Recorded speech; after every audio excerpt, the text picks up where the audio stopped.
Olá a todos, meu nome é Diego Tiscar, sou psicanalista do Instituto Vorte de Psicanálise e membro do Centro de Recuperação e Hospital Dia do Instituto de Psiquiatria do Hospital das Clínicas. E hoje, mais um episódio de Cinema e Psicanálise, eu vou falar de Nascido para Matar. Filme menos óbvio do meu diretor preferido, Stanley Kubrick. Já estava na hora de falar dele e eu pretendo daqui para frente falar mais dos filmes do Kubrick. Afinal, quando você fala de cinema, não sei se alguém foi maior. Kubrick tem vários filmes que poderia trazer aqui, né? De Olhos Bem Fechados, Laranja Mecânica, O Iluminado. Mas eu escolhi começar por Nascido para Matar, um filme que eu particularmente gosto muito. É uma escolha menos óbvia, como eu disse.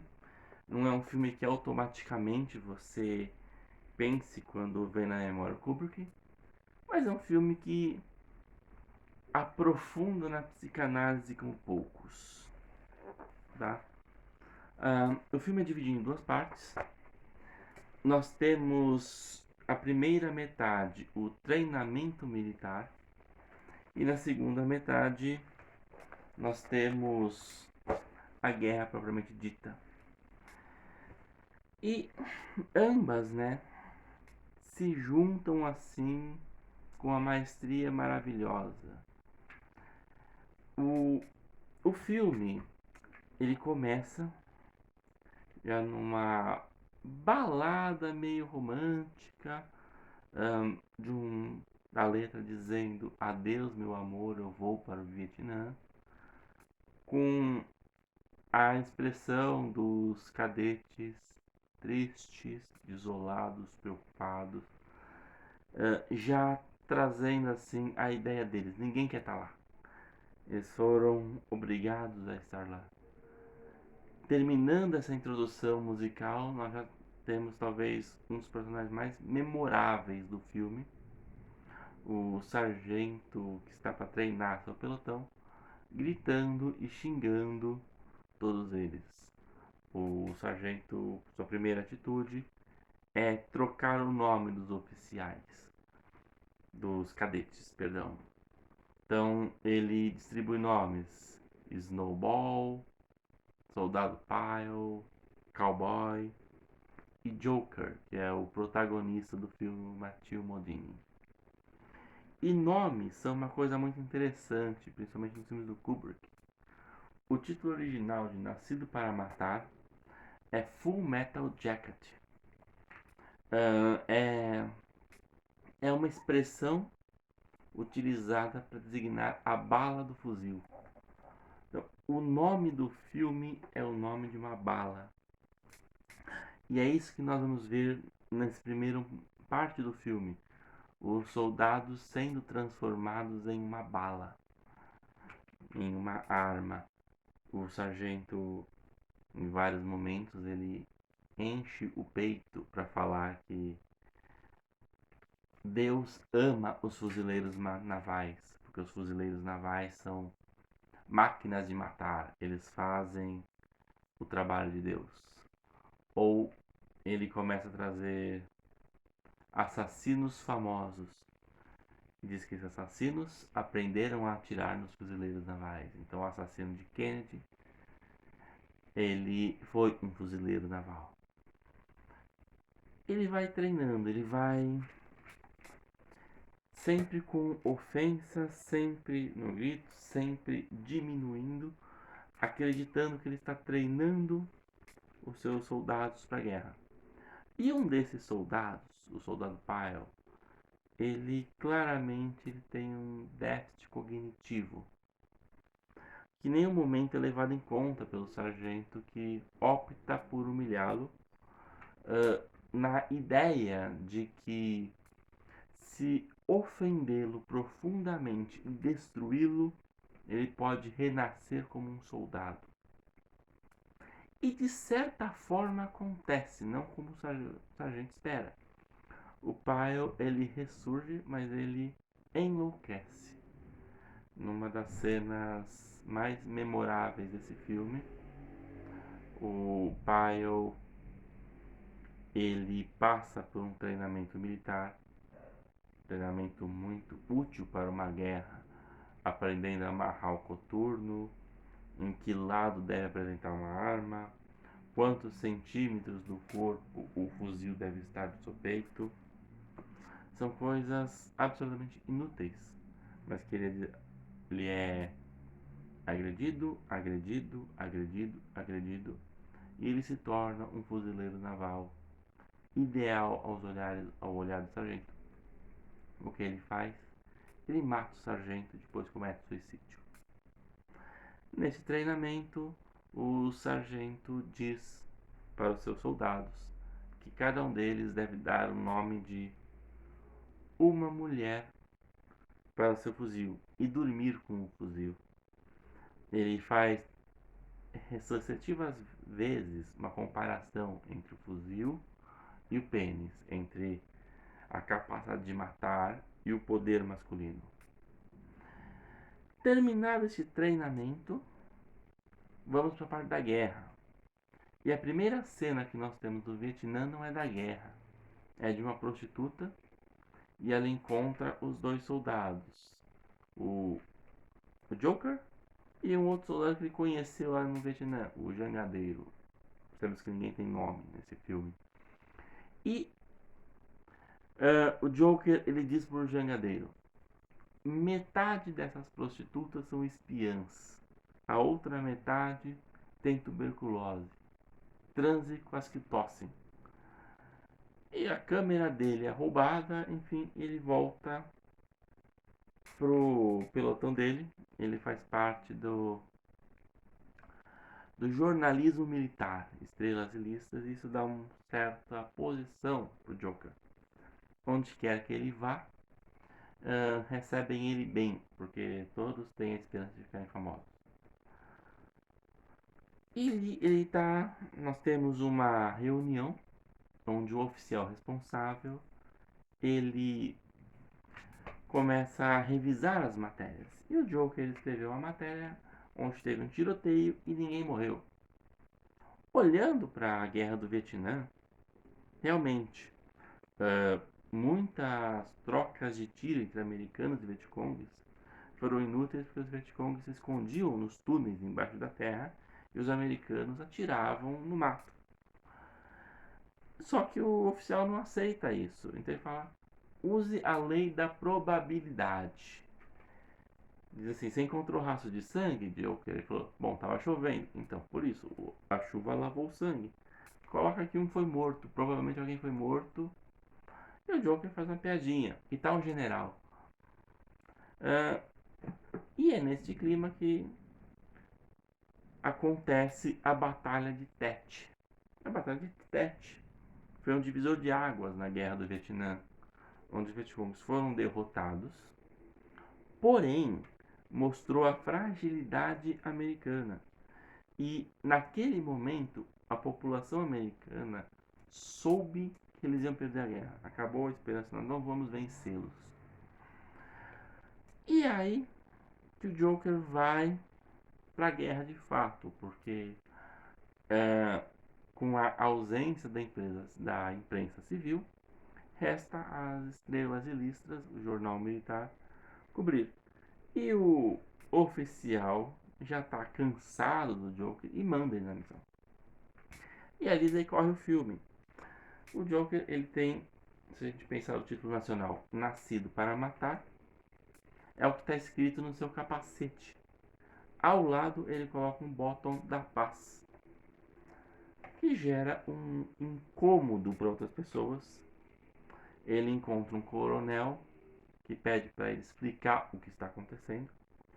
E o Joker fala da dualidade humana.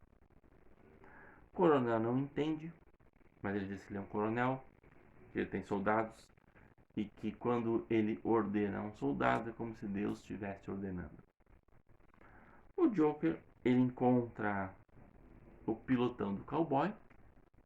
No meio do caminho ele vê soldados que se divertem matando, ele vê mais prostitutas, ele vê mais cafetões. E numa missão comum com a equipe do cowboy, Eles são emboscados, muita gente morre. Seu pelotão consegue escapar, mas eles percebem que estão no lugar errado. Eles estão atravessar uma zona destruída, onde eles são emboscados por um sniper. E eles começam a morrer, ninguém sabe o que fazer. Até que um dos soldados, conhecido como Animal, uh, consegue se infiltrar onde está a sniper e a mata, junto com os outros soldados. E é uma cena muito interessante, explica muito bem o que foi o Vietnã. Tipo, uma sniper matou 5, 6 soldados, e os soldados americanos, tipo, o que a gente vai fazer agora? Totalmente perdidos. Uh, e a cena final é maravilhosa, é uma cena à la Kubrick, né? Os soldados voltando para a base, cantando a marcha do Mickey Mouse, do Clube do Mickey, né? Um programa infantil. E o Joker, ele repete a frase do soldado Pyle: eu estou em um mundo de merda. Vamos lá. Nascido para Matar, ele traz dois funcionamentos, tá? A gente tem o exército americano, pelos seus oficiais, numa total impotência e desconhecimento. O treinamento militar que os soldados recebem é inútil. Os soldados chegam na guerra e não sabem o que fazer. A guerra está perdida. Já é sentido como perdido, todos sabem que vão perder, mas os oficiais, o exército americano, ele não aceita essa ideia. O exército americano, ele continua mandando os soldados fazerem sem saber o que é que eles estão mandando. Ele tem um total desconhecimento da ordem que eles estão dando, que os soldados executam. Por sua vez, os soldados, eles começam a sacar que alguma coisa está errada. Eles começam a sacar que eles estão fazendo lá. Eles começam a perceber que não vai dar para ganhar aquilo. Eles morrem que nem moscas, não conseguem matar ninguém, estão sempre sendo emboscados. E numa cena muito interessante de uma entrevista, né? Os soldados vão respondendo e ninguém sabe direito o que está fazendo lá, né? Ou então você tem um comentário assim de alguém que cita uma personalidade americana criticando o Vietnã. Você tem outros que chegam e falam que eles estão lá para matar. Tem outros que dizem que estamos lá, estamos fazendo, estamos lutando. Outros falam que é um absurdo estar num país que não tem nenhum cavalo. Então tem várias críticas, várias dúvidas, mas assim ninguém sabe direito fazer. Isso é representado pelo protagonista do filme, o Joker. O Joker, né, que foi traduzido aqui no Brasil como hilário, seria um piadista. É a ideia do humor. Não à toa, Joker é o nome do Coringa. É o riso da denúncia. É o cômico, mas que não é engraçado, né? É o riso do erro, é o riso da desgraça, é a denúncia do que deu errado. E é esta denúncia que o Joker vem fazer. Mas também é uma denúncia que ele não sabe o que fazer depois disso. Ele conta piada, ele protesta, ele coloca contra, ele diz aos oficiais, nas entrelinhas, né, no seu humor cínico, que aquilo é totalmente inútil, mas ele não apresenta uma solução, ele não apresenta uma ideia. Talvez alguém que estude Lacan pode estar pensando assim: peraí, Diego, você está falando do discurso do mestre e do discurso da estética? Sim e não. Eu me baseei nos discursos, mas eu não quis fazer um vídeo sobre os discursos. Eu acho que ficaria mais restrito. Então eu estou pegando a ideia para generalizar, né? O discurso do mestre é o discurso do perverso, é de quem ordena a execução de algo. O Ordem não tem um conhecimento das coisas, porque o conhecimento requer uma vivência, requer participação, requer um entrar em relação, e isso vai trazer angústia. É o que nós vemos nos oficiais americanos, no exército americano, essa ideia americana de não vai entrar em contato com o que é a guerra do Vietnã. Eles não entraram em contato. O sargento que estava treinando não sabia o que era a guerra do Vietnã. Ele não sabia o que era entrar em combate. Ele não sabia nada sobre a sexualidade dele. Portanto, tudo o que ele fala, tudo o que ele manda os soldados fazer é de um desconhecimento dele.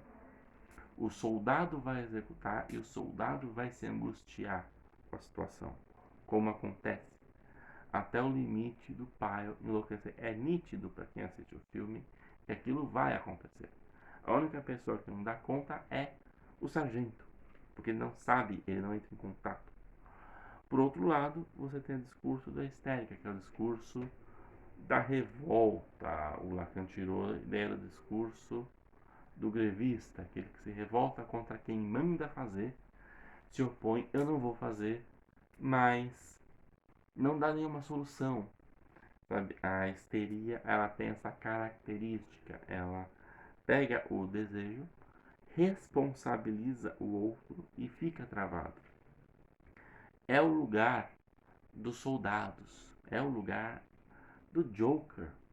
O Joker mesmo, ele nunca atirou em ninguém, ele faz esta brincadeira do nascido para matar e o broche da paz, né? Que ele diz que é a dualidade junguiana, mas na verdade ele está falando da estupidez que é mandar um monte de gente para um país que você nunca ouviu falar, para entrar no meio de uma selva que você não conhece, para lutar com os caras por causa de um país que não vai fazer a mínima diferença no equilíbrio da Guerra Fria, apenas para mostrar um poder. Então é uma incoerência. A Guerra do Vietnã é uma incoerência, é algo que não fez sentido. Em nenhum momento os Estados Unidos esteve se defendendo, ele não precisou se defender, ele não foi atacado, ele não foi ameaçado. Então, neste contexto, o Joker está denunciando. Só que ele não sabe o que fazer com essa denúncia. Ele também para, ele também segue as ordens, ele também está lá. Ele brinca, ele conta piada, ele se choca, mas ele não dá uma alternativa, ele não consegue comandar. A voz dele não é ouvida. Ele também, se a voz fosse ouvida, ele não saberia que ordem dar. E a conclusão que ele chega é essa, né? Estou em um mundo de merda. Que é a conclusão da Guerra do Vietnã. Nós vamos perder. O Kubrick, na entrevista que ele concedeu aqui para este livro, sobre os filmes dele, né? Então ele coloca, né, algumas coisas. Ele diz que ele escolheu o Matthew Modine por causa do cinismo dele. Ele queria um protagonista cínico, que é justamente isso, né? É um humor de quem tá vendo que tem algo errado, mas também não consegue ir além, não sabe ir além. E ele coloca assim sobre esta guerra, essa ofensiva do TET, TET, que é aquele ataque à base que tem logo no filme na metade do filme, que ali foi um divisor de águas, porque foi ali que os Estados Unidos começou a perder a guerra. E começou a perder a guerra porque a opinião pública percebeu que os Estados Unidos não estavam preparados para guerrear.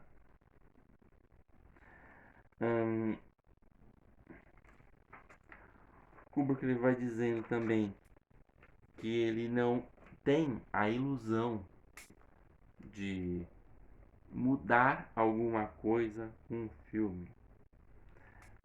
Que abre aspas para ele. Talvez seja uma ilusão pensar que mostrar a guerra como algo mal vai fazer com que as pessoas não queiram brigar tanto. Mas acho que Nascido para Matar sugere que há mais a ser dito sobre a guerra do que declarar que é um mal. A Guerra do Vietnã foi, claro, um erro trágico, desde o início, mas acredito que ela nos ensinou algo útil. Se a guerra não tivesse acontecido, certamente estaríamos lutando na Nicarágua. Acho também que acabamos entendendo a lição de que não se deve sequer começar a pensar em iniciar uma guerra se sua sobrevivência não dependesse dela. As teorias populares da época, como a teoria do dominó, não funcionarão no futuro. Ele está dizendo isso, né? Ele está dizendo que ele, de certa forma, também se vê impotente contra este discurso. Ele não sabe o que fazer, mas ele acredita que o trauma da guerra do Vietnã mudou alguma coisa, fez um movimento. E é isso que o filme dele fala, né?